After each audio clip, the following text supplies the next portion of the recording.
desperate for your touch, a glimpse of heaven through the glory of your Son. In a moment you can turn a life around, forever to be found in you. And I am reaching out to find there's nothing greater than your love that holds my life. Your fiancé, you know, use the word boyfriend, your fiancé. Okay, so we're actually coming today with something that is going to interest both the single and the married today. Now, let me ask you a question. You that speaks English and you're watching me right now, or you're not in our service every Sunday, why? Okay, please, I try to encourage you to join our wonderful service every Sunday by 5 to 7 p.m. It's been a good time. We fellowship together as brethren, and we expect to see you this Sunday. Also, we have our home sales that comes up every Friday from 5 to 7 p.m. at different locations.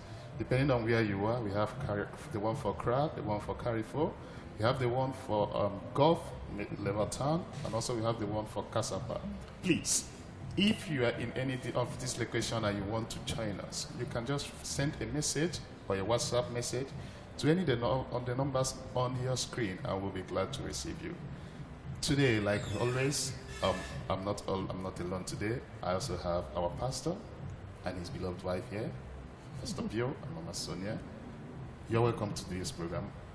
Pastor, what do you have to tell our viewers who has not yet attended our services? Oh, I tell you, Lucky, I nearly called you Pastor Lucky. Hey, I better be careful.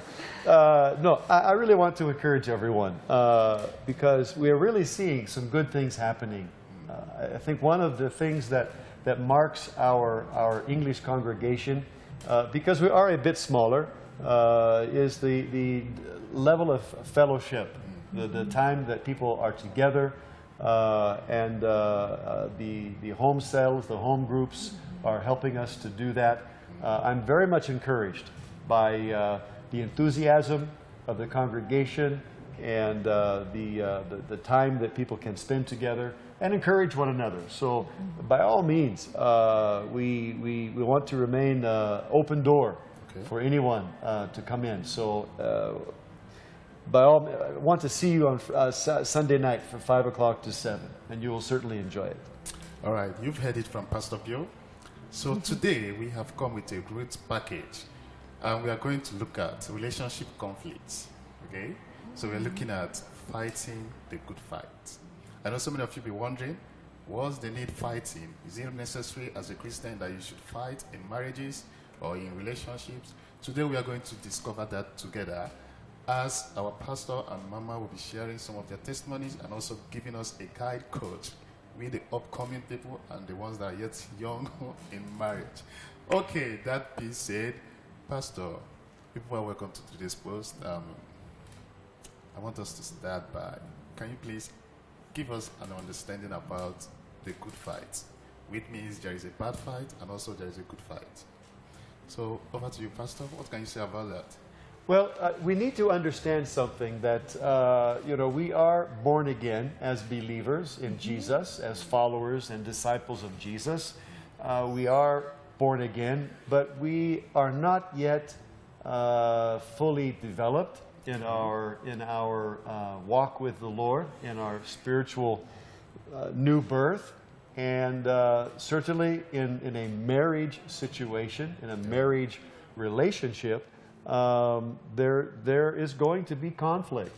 It's going to happen because you're putting together two imperfect people who are developing and struggling in their own life.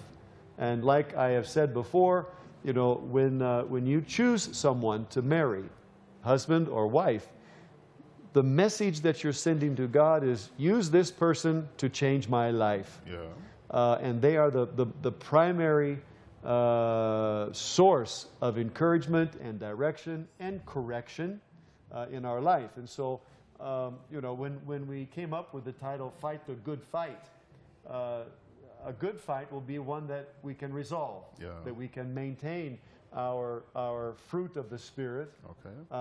and not create more problems with the problem that we already have. Okay. And so we need to learn how to fight the good fight, because it is Going to happen. it's going to happen. Okay, Mama Sonia and I, we have been together 45 years. The majority of la grande majorité of my life has been spent with this woman. Yeah.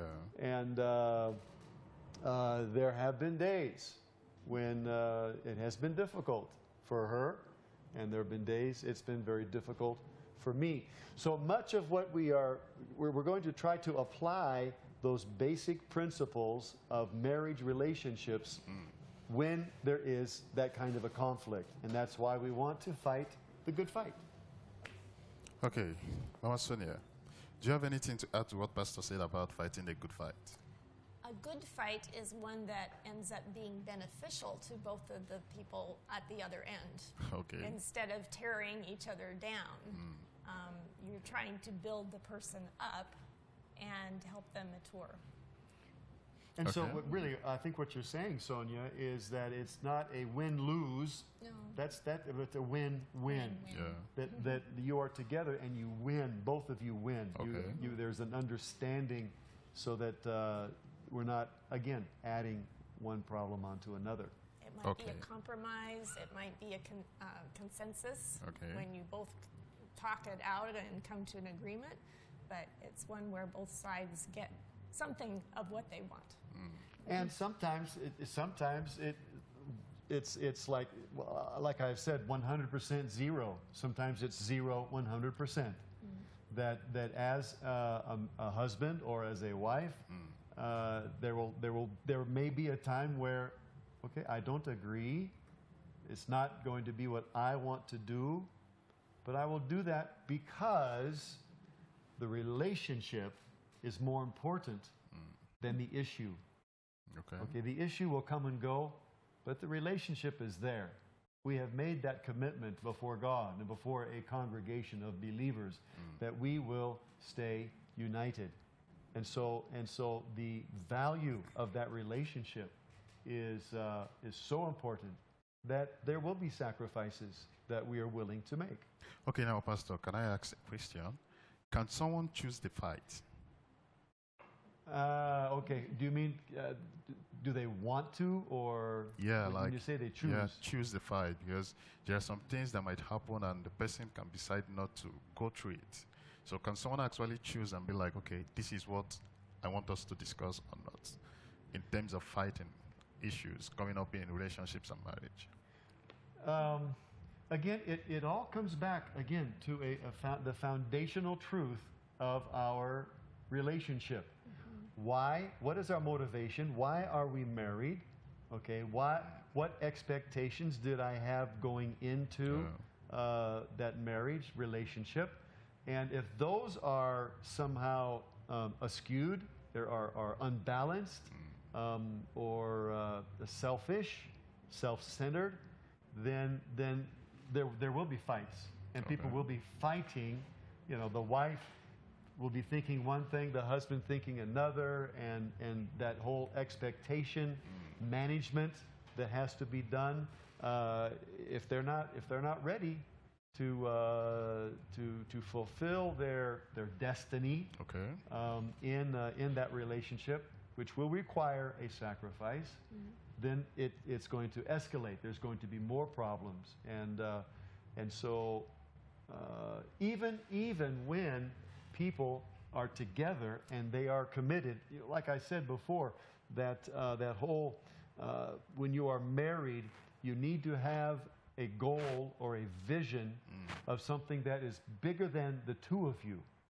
There's that sense of calling, and if that's not there, then there's going to be more conflict.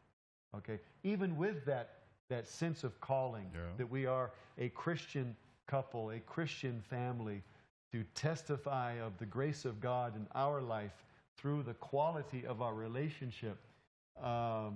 Even when that's there, there's going to be conflict. Yeah. There's going to be the good fight. Because we're human. Yeah.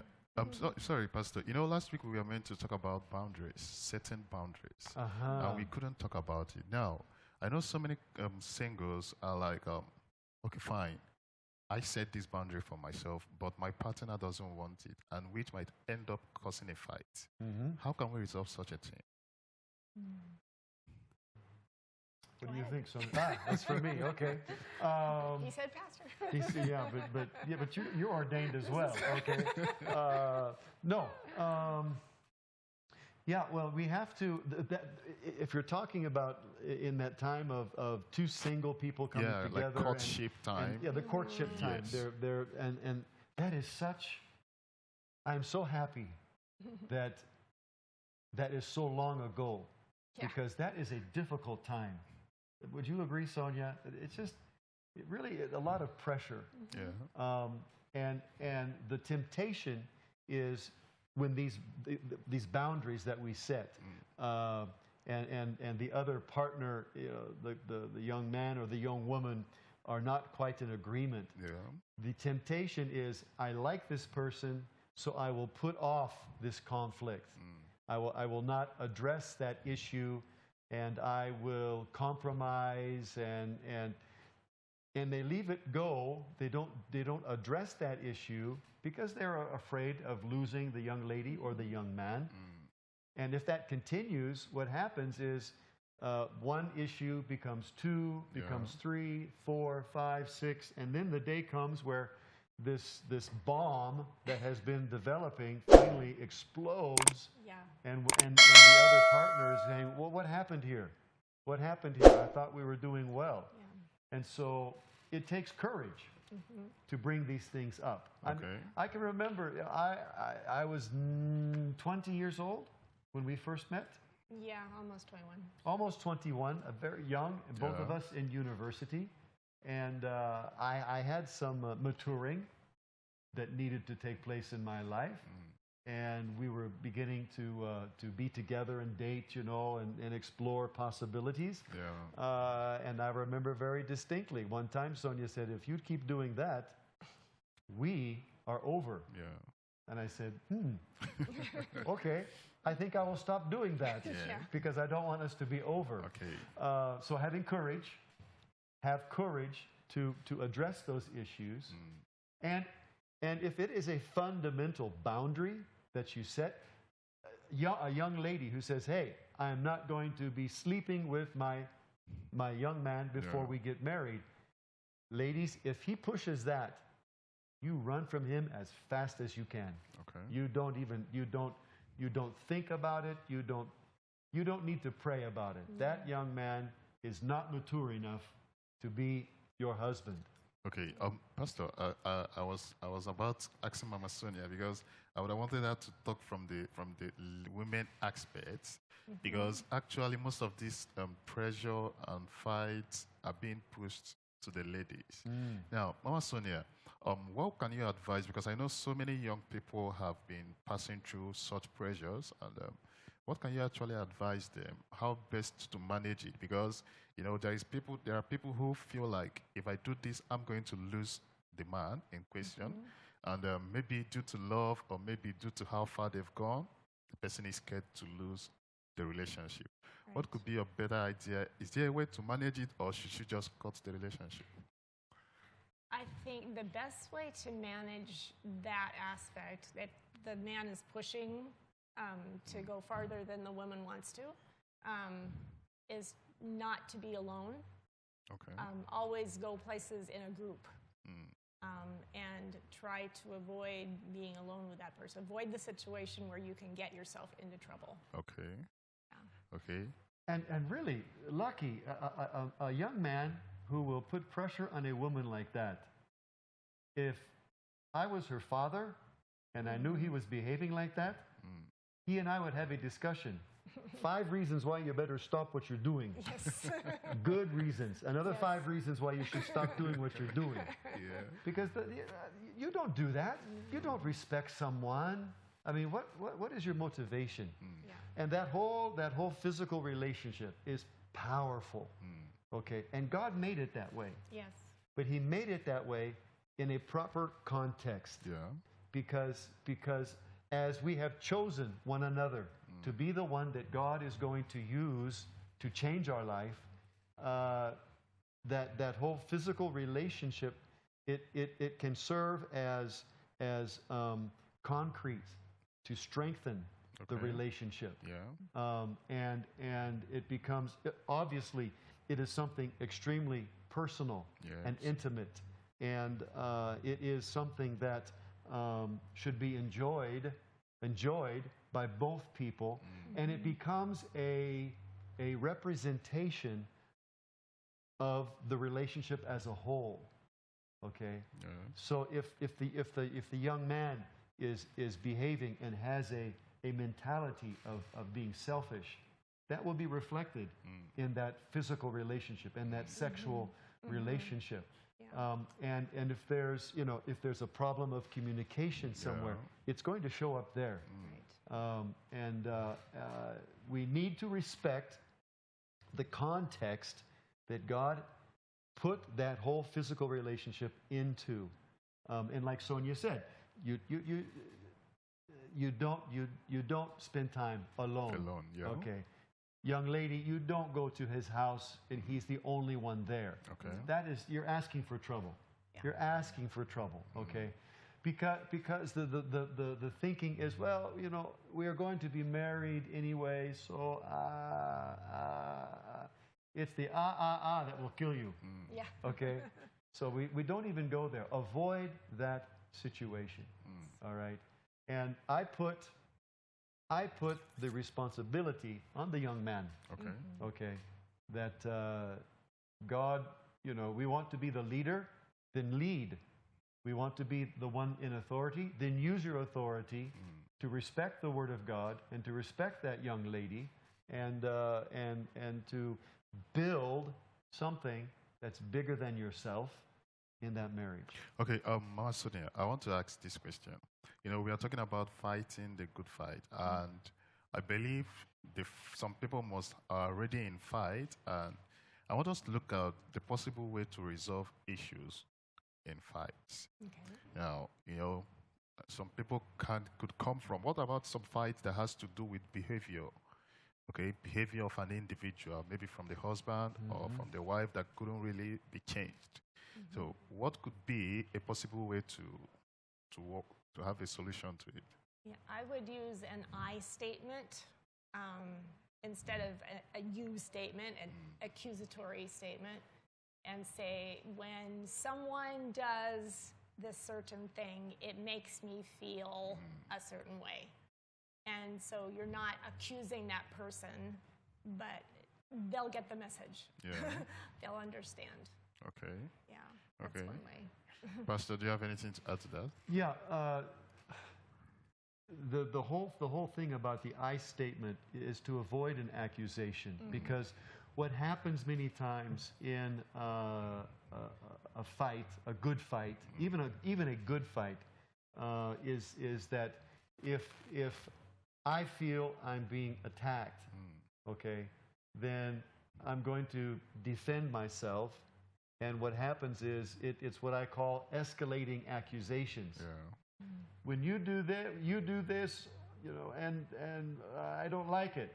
Well, when you do that, I don't like it either. Well, when you do that, I don't like it either. Yeah. Well, I don't like this, and all of these, it just gets one, and it just starts to get this huge ball of accusations, and we go nowhere.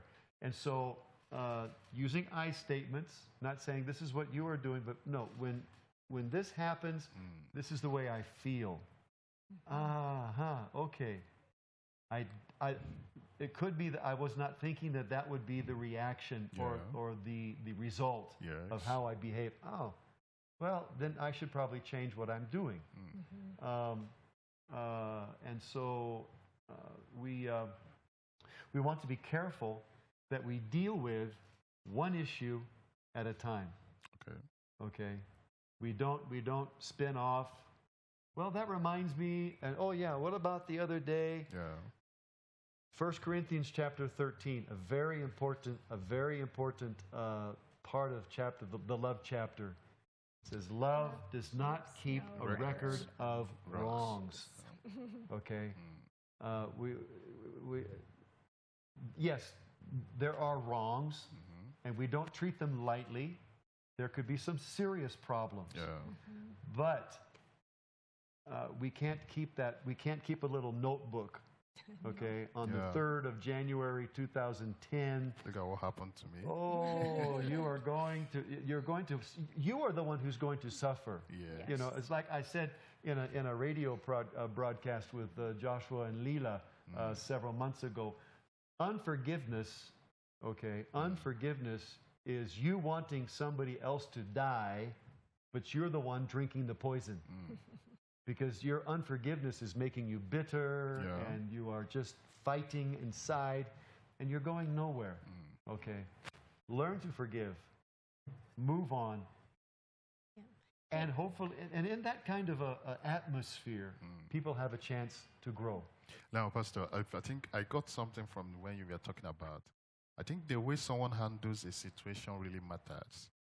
Like we are talking about the I statement, okay? Because there are some people who really, they try to blame, playing the blame game on such a things, and which boils us down to communication, sir.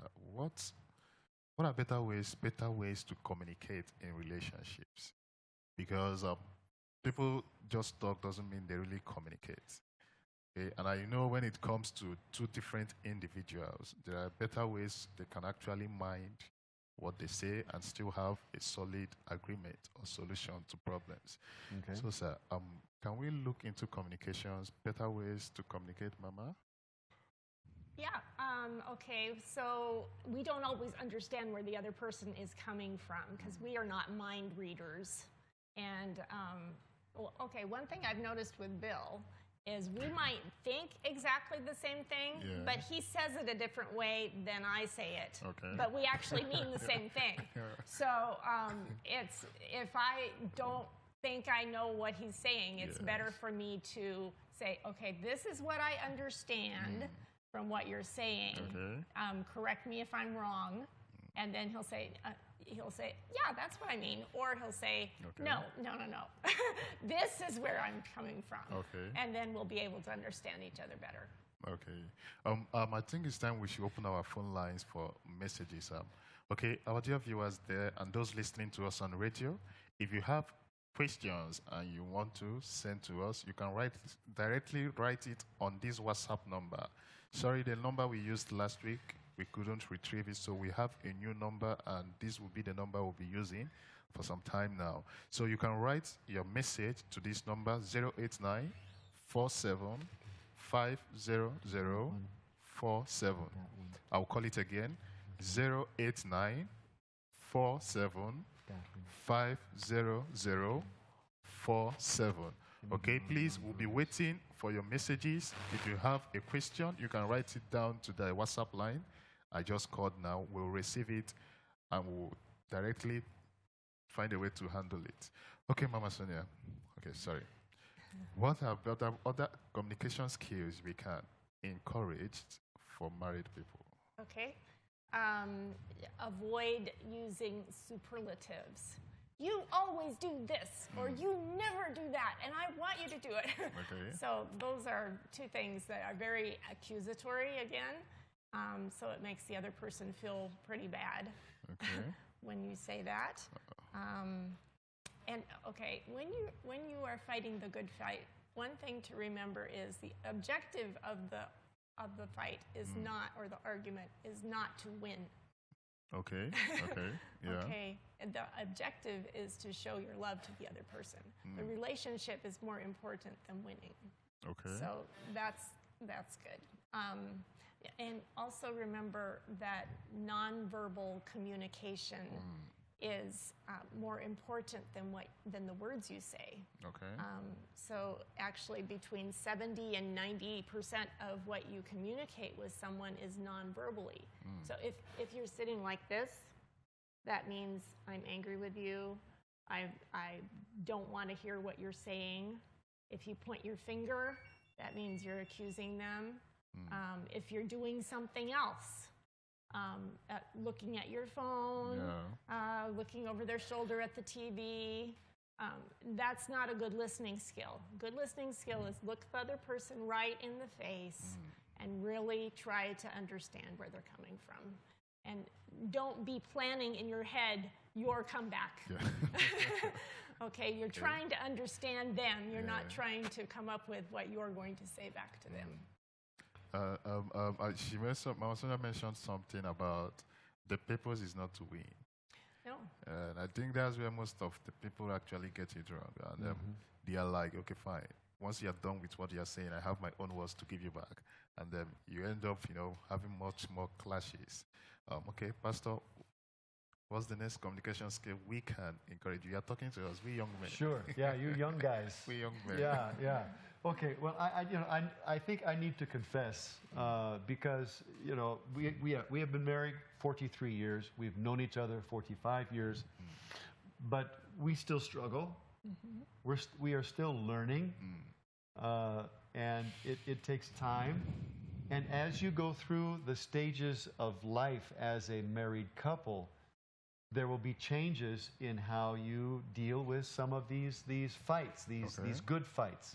One of the things that's happening to us right now is the fact that I'm getting older, and as you get older, your ears do not work as well. And Mama Sonia, bless her heart, she has a very quiet voice. Okay. And if she's in another room of our home, and I'm someplace else, I catch about 10% of what she is saying, or I completely mix up. It says, "You want to put the bathtub in the water?" What? Simply because I cannot hear. And so we cannot presume that good communication will always happen. Okay. One of the things that we also need to do, and certainly when there is a conflict and we're going to enter into a battle or a fight, choose the right time. Yes. We choose the right time and the right place. When either one is very tired or they are stressed, a lot of pressure in their life, that's not the time to mention a problem that has been bothering you. We need to find the right time and create the right time and place for those kinds of discussions, so that the other partner is not taken by surprise. Okay, we don't want to throw a huge bomb at them at a time when they are feeling vulnerable, and along that same line, if the only thing Sonia ever says to me is, even with eye statements and good eye contact and nonverbal communication, but the only communication I receive from her is, "I have a problem with you. I have a problem with this. I have a problem with that." Okay, it's a constant drain on my emotional relationship with her. I'm going to get tired. And so there is a practice that they call the emotional bank account, the EBA. And that is where we make deposits, like in a bank. Before I can make a withdrawal, and in the relationship, it's when I need to have a confrontation or a problem somewhere, before I make that withdrawal, I need to make a deposit. And I need to make more deposits than I do in my withdrawals, or I will be overdrawn and there will be a problem. And so we need to, if the only time I tell Sonia, I talk to her and I say, "Well, the fish that you made the other night I did not like it. It was very bad." Or the only time I talk to her is when I want to be intimate with her that evening. Well, she's going to learn very quickly. I know what you want. And I'm not making deposits in that emotional bank account, and so I have to be careful that that's happening as well. Okay, to our viewers also, please, we are still expecting your messages. Don't forget to write your message to 08947500047. 08947500047. Okay, Pastor, What's the role of respect in communication? It, it's incredible because everything that we're doing, all right, Sonia said it very well. To win is not the goal. That was good stuff. Yeah. You ought to write a book. To I win think I is, got it from a book. you got it from a book, okay. But it's good stuff. Yeah. No, we don't want to win. We want to be able to demonstrate our love for the other person. And that respect, when we respect someone, that sends a very strong message. I value you as a person. I value what you say. I value your feelings, that if you are hurt, that should bother me. And so without respect, it's over. You're not fighting the good fight. You're fighting a bad fight. Yeah. Because you're not demonstrating respect. That's also why, and again, as our emotions get involved in those conflicts and we feel very strongly about it, our emotions can take over. And a good listening skill is do not interrupt. Okay, because you're showing respect. And so we have to be very careful, you know. And for men, yes, we are the head of the house. Yes, we are the women. Paul made it very clear they are to submit to us. But what is our responsibility? To love her as Christ loved the church. Yes. Incredible, incredible responsibility. Because there is no way to be a leader, there is no way to have authority if you do not take responsibility. Okay. And that's for us as men to create that situation, that ambiance where the wife is secure, like we said last week, and I can do that by demonstrating that kind of respect for her and the wife as well. Let's not put everything on the men alone. If the wife is disrespectful, because as I said last week, one of the key things that we want to see as men is respect. Yeah. If I have my wife's respect, Goliath better watch out. He's going down. Okay. The mountain is going into the sea. Yeah. Because I have that basic respect of the person with whom I am the closest, who knows me the most. And if I have that respect and I can respect her, we can fight the good fight. Okay. Yes. You know, there are some people who really don't know how to express their emotion, whereby someone might have something against his or her partner, and the person tends to keep it down within the person and not say it out. Now, how often do couples really need to talk about issues that is bothering them? Is it really important that everything that happens, you bring it out and you let it to be talked about, or is it there are some ones you can just decide to keep to yourself, swallow the stuff, and is it really important that they talk about everything? You don't want to swallow it for too long, because if you do, that's when you end up exploding all over the other person and they don't even know what happened, what hit them. But again, as Bill said, you need to find the right time to do it. One other thing about the minds of men and women are a little different, okay? A guy can only think about one thing at a time. So if he is busy doing something else and I say something, it just goes over his head.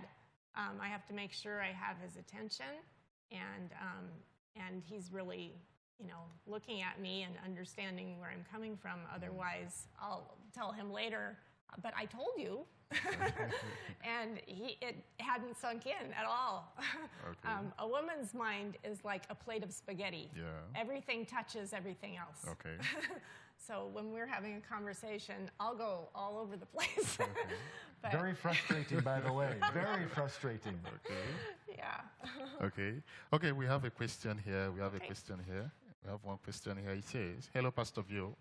How do you address a situation whereby in a relationship, one of the partners find him or herself on the 0 side of the 100. The 0 and the other ways on the 100 side of the 0. Like, in a situation whereby you always find yourself at the 100 side and your partner is on the 0, or maybe sometimes you're always at the 0 part and your partner is on the 100. So the person is asking, how can the person handle such a situation? Yeah. If it is constant, you are what you are doing. If you're the 100% side, you are carrying that relationship, and that can go on for a time. But if it's all the time, if it is always happening that way, what you really need is you need a third person to intervene. Okay. Because you cannot sustain that. Now it will happen. It will happen, and a healthy relationship will understand. The wife will understand. There will be times I have to be 100%. Yes. The husband needs to understand. There will be times I will be 100%. And knowing that as we go into the marriage and as we face and try to fight the good fight, we can adjust ourselves. Yeah. But if it's all the time, you as a couple, You need you an need help. advocate. You Okay. need help, and so you seek out someone who can be objective, someone who can say, well, there's an error, a weakness here, and there's a weakness there as well, and that's why the fellowship. And I will have to say this. No, I want to say this. I want to congratulate and honor Congolese culture in this way. I don't know if it's the same in Nigeria, but this idea of having a parrain, Okay. having In a another marriage. couple, older couple that commits to being that go-between, that helper, that advisor, that counselor, Sounding board. the sounding board. That is so important, and I don't remember seeing that elsewhere in our work in other parts of Africa. But that can be because the parrain, we can go to them. Right. And we can deal with these issues, and you're not alone. And I think that's where fellowship in a local congregation, that you want to build around yourself, if you're married, couples that have the same attitude and the same mentality, and a woman needs to talk to another woman, an older woman who has been through these issues and some of these experiences, so she can be encouraged. Okay. And the young man, the man, he needs someone who can say, no, brother, you might mean well, but you're going down the wrong road. Yeah. And we need that. We need that. And so we need to try to encourage those older generation relationships. Okay? Okay. Yeah. Okay. I think we have a question here also. He said, good evening, everybody. I have one question for the pastor. Please, pastor, why do you always condemn men in that situation? He says, is guilt only belongs to men? Now that's where the person is coming from. Okay. Like, you always try to put men in the situation of so that's why the person is talking about. I'm sorry, you didn't write your name, but if you call what pastor is not really trying to condemn any person. Okay, No. He's just laying emphasis based on, and we are from the topic we are talking about the boundaries and the fights. Majority of them are coming from the men. We have to say the truth, because we are the ones who try to overrule. We are the ones who actually try to impose on the other partner.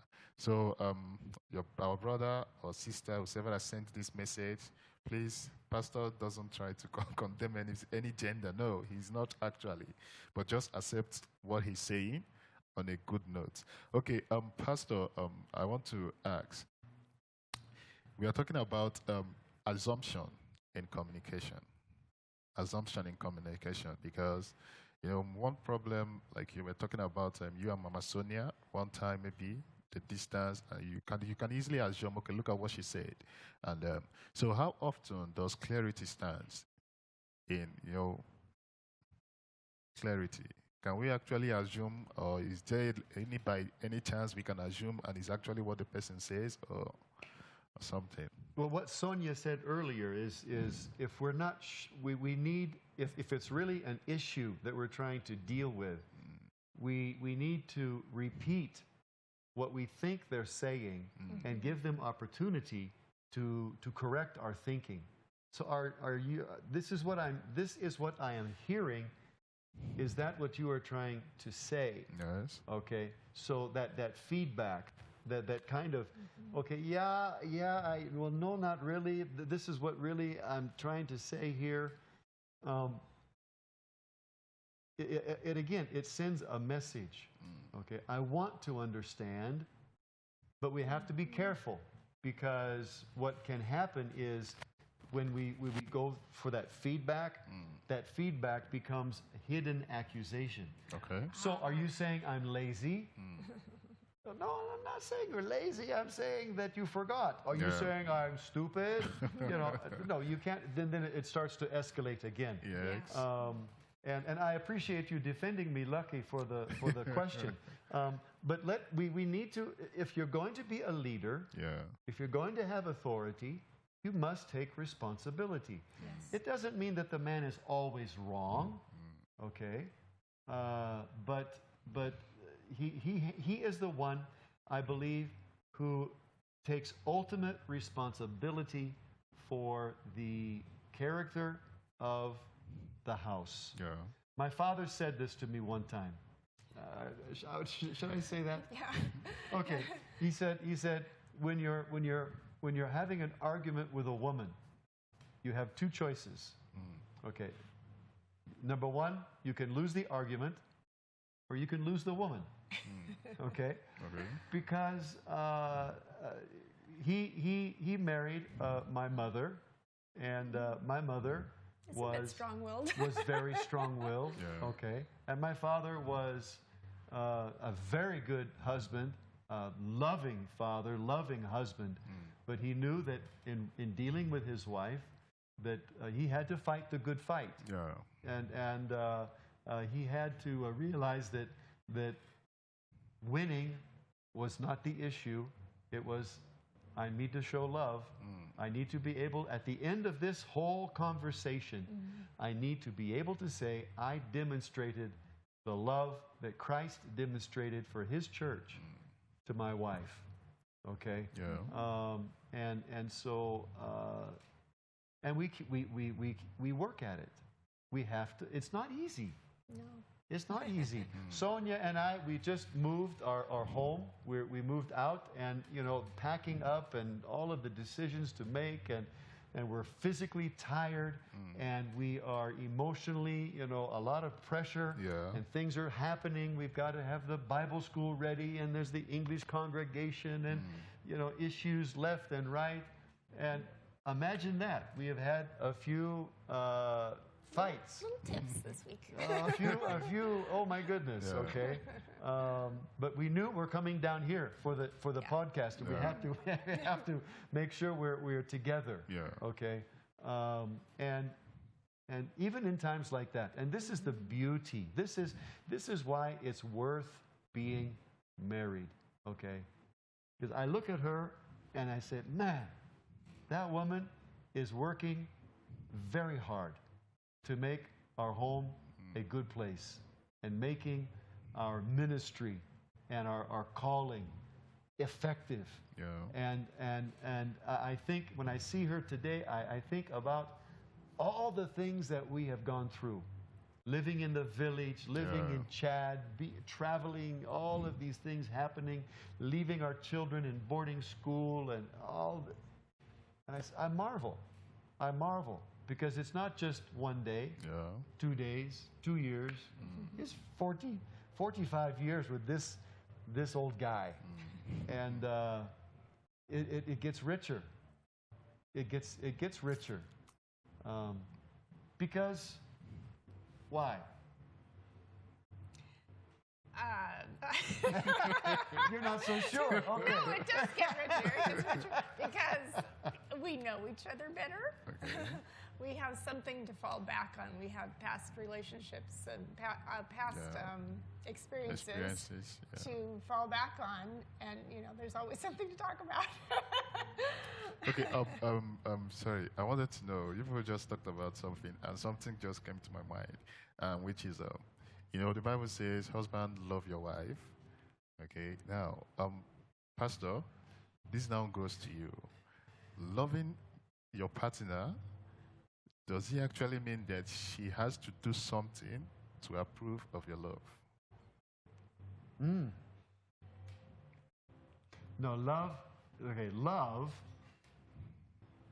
It's an unconditional commitment to an imperfect person. Thank you. Yeah, unconditional, meaning no matter what they do, I will do this. Yeah. I don't do it for the sake of receiving something. I simply do it to be giving something. And we don't always succeed.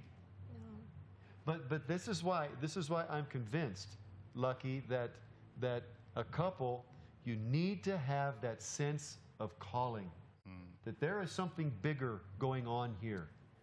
I'm not getting married to have someone cook my food and press my clothing and make me look good and to have a wonderful physical relationship. No.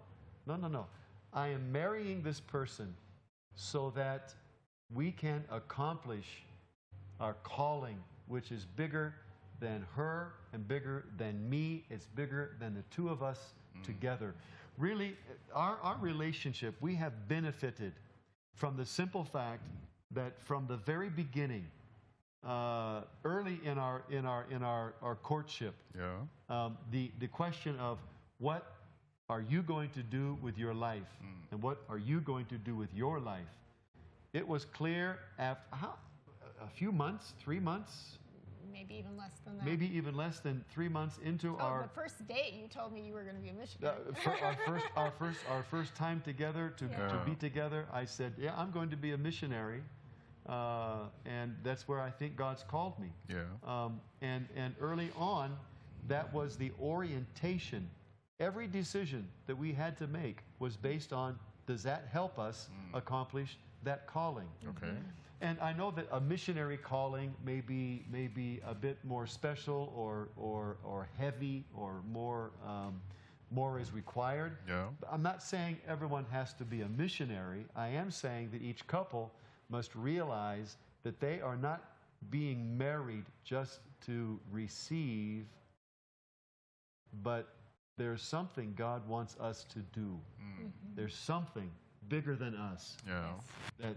That when we have children, it's not so that when I get old, they can take care of me. No, it's to demonstrate who Jesus is, who God is in this world. To stand up and say, this is the way, walk ye in it. This is the pathway of God's blessing on your life when you follow Him. Mama Sonia, can I ask a question? Sure. What happens, what if the love is not being reciprocated? You don't receive the love you give back. Okay, God didn't tell you to love if they love you back. He just said to love one another, right? Okay, let me give you an example. We have an older couple friend from our church in America. She just had a heart attack, and at this moment, she doesn't even know who her husband is. But he is taking care of her. He's making arrangements so that they will have an apartment together and will be able to take care of her, even though she doesn't even know him right now. He's still loving her. And that's the kind of relationship that makes for something very special when you get old. And we're headed there. We're headed there. We're not there yet, my friends. Be careful.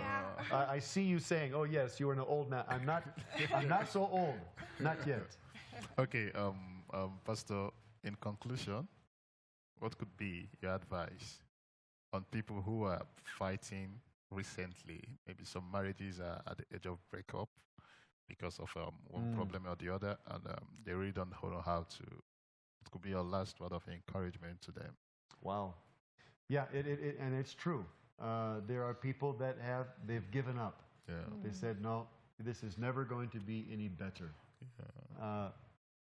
Prevention is always better than cure. But if you're already down the road, so to speak, and you're facing some very difficult circumstances, and there are people that they are there in that situation now. Yeah. I made a decision a long time ago because there have been days when I have said, no, it's not worth it. To believe in Jesus and to follow Jesus and to be a Christian, it's just not working. My life is not the way I want it to be. Yeah. And I said, I give up. I'm done. And then the thought came to me, and this is the thought that I want to leave with my friends, couples that are struggling. If you quit today, you will never know that the next day was the day God was going to do something and turn it around. Yes. Okay? And in a marriage, I'm done. Yeah. It might be the day before God was going to do something. So Yes. if I can go one more day, I will go one more day and see what will happen. And the next day comes, no change. But I can go one more day. Yeah. And I go one more day, and no change comes. Well, I can go one more day. Yeah. Now, I'm not saying that a woman in an abusive relationship yeah. should remain there. No, if the man is being physically abusive, Yes. you have every reason to separate. Yeah. Verbally, emotionally abusive. Any of these areas being abusive. No, we do not tolerate that. We get that intervention. We get that third party involved. But we go one more day. One more day. Try one more day and see what God will do. And what God will do in you, okay? Because whenever we face trial and difficulties and struggle, it's not for nothing. It's not for nothing. There is a lesson to learn. There is a preparation in that difficulty that we need to find and focus. Okay, this is what God is trying to teach me. A wise man once said, never pray for patience because you will be frustrated. Yes. Because God's trying to teach you. You ask for patience, I'm giving you patience. There are a lot of lessons that we can learn in our marriages that will help us. Okay, Mama Sonia, to you, I've heard this adage that says a praying couple, they stay together. Okay. Now, how often is it really necessary to the couple to pray even in the midst of disagreements? Is it really necessary even in the midst of fights, disagreements? Their hearts are Well, if you have so prayed many when you were things. fighting, that would really improve things. But usually that's the farthest thing from your mind. Unless you pray this way, oh Lord, change my wife's mind. Let her see the reality and the truth of what I'm trying to say here. No, yeah, but that's very good advice. Yeah, it's good. It, I had a thought come to me. Now, I'm not African, obviously, but I've heard a story about an African man who paid an astronomical dowry for his wife, like 70 cows or something. And she was not that spectacular of a woman. But the value that he placed on her made her something special. And she just felt so loved and so appreciated. And that's applicable. We're beyond paying cows for dowries, but what you can do for the other person to build that person up makes them try to be better, and it makes you feel good too, because you're showing love to the other person. All right, thank you, Pastor Bill. Thank you, Mama Sonia. I'm glad having you people today. Now, Pastor, please, can you talk to people and invite them about our prayer seminar coming? Yeah, we have starting on Thursday, Friday, and Saturday a prayer seminar that will be you'll be hosting, and it's going to be at our Parole Éternel La Bonne Part Primary and Secondary School from 5 to 7 o'clock. We are feeling after the COVID-19 lockdown being finished, we are sensing the need to really push on the prayer side, and so we're organizing this prayer seminar only for Thursday, Friday, Saturday, and that I think is going to help us as a congregation. So we want to encourage everyone, certainly our intercession department, to be involved. I'll be there Thursday to have an opening session. But I want to encourage all of our English congregation members to be a part of that. Okay, and also you that speaks English that is not yet part of our congregation, we've been waiting for you. We've been praying, and we believe God will draw you to us this week. We're expecting you, okay? So we encourage you to be with us Thursday, Friday, Saturday at the prayer seminar. And also, next week, we'll be returning back to our home cell groups every Friday, aside the one for Kasapa that holds on Monday. Okay, next week we'll be returning back to our home cells. And also this Sunday, we hope to see you this Sunday by 5 to 7. Please, while coming, don't come alone. Make sure you draw someone else along with you. Thank you for joining with us. We'll see you next week, Tuesday. God bless you.